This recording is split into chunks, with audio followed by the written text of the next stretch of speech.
Hi everybody, this video is meant for instructors using MyOpenMath, and I'm going to show you how to do rounding in the answers. As an example, say I'm looking at this particular question and we can look at the answer key and it has a lot of decimals in it.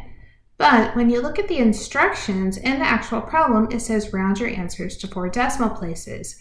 That can be confusing to students because they see that you asked for 4, but then you gave an answer that has more decimal places. So there's a couple things we can do.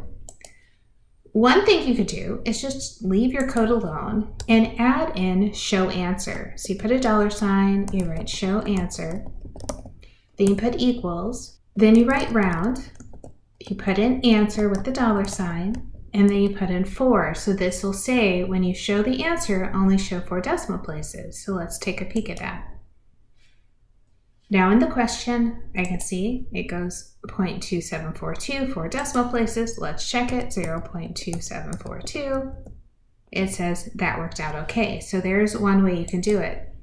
So let's look at another question. This one again says round to 4 decimal places, but you can see more decimal places, actually 5 is showing up. So here's what I'm going to do.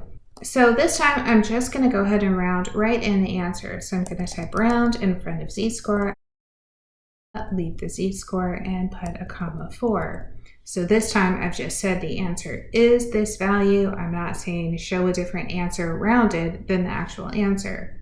So let's take a look. Then this time you can see now it has rounded to 4 decimal places, so students know they're supposed to round before they put the answer in. So I hope that helps.